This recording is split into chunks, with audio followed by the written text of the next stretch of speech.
നമ്മുടെ എല്ലാവരുടെ ജീവിതത്തിലും ഇഷ്ടപ്പെടാതെ ഇഷ്ടപ്പെട്ട ഒരു വിഭവം ഉണ്ടായിരിക്കുമല്ലേ. അപ്പോൾ എൻ്റെ ജീവിതത്തിൽ സ്മെല്ല് കാരണം ഇഷ്ടമല്ലാതെ പിന്നീട് അതിൻ്റെ സ്മെല്ല് കാരണം ഇഷ്ടപ്പെട്ട ഒരു വിഭവമാണ് കേട്ടോ ഈ മുരിങ്ങയില തോരൻ എന്ന് പറയുന്നത്. അപ്പോൾ എൻ്റെ സ്റ്റൈൽ എങ്ങനെയാണ് മുരിങ്ങയില തോരൻ ഉണ്ടാക്കുന്നതെന്നാണ് ഇന്ന് ഞാൻ കാണിച്ചു തരാൻ പോകുന്നത്. അപ്പോൾ ഇതാ ഇങ്ങനെയൊക്കെയാണ് കേട്ടോ ഇത്. അതിൻ്റെ എന്തോ പറയുന്നത് ഇലയൊക്കെ പിച്ചി എടുത്തിട്ട് അത് അരിയും കേട്ടോ. എനിക്ക് ഈ അരിഞ്ഞെടുക്കുന്നതാണ് ഇഷ്ടം.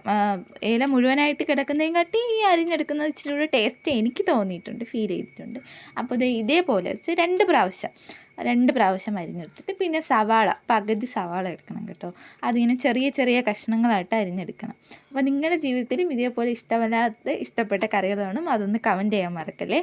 അത് കഴിഞ്ഞിട്ട് അരപ്പിനുള്ള തേങ്ങയും മുളകും ജീരകം മഞ്ഞൾപ്പൊടി പിന്നെ അരിഞ്ഞ് വെച്ചിരിക്കുന്ന സവാള, ഇച്ചിരി സവാളയും കൂടി ഇട്ടിട്ട് ഒന്ന് അരച്ചെടുക്കണം. അരച്ചെടുക്കാൻ ഞാൻ ഇച്ചിരി നല്ലതുപോലെ അരച്ചു, ജസ്റ്റ് ഒന്ന് അരച്ചെടുക്കല്ല, നല്ലതുപോലെ ഞാൻ അരച്ചെടുക്കും കേട്ടോ.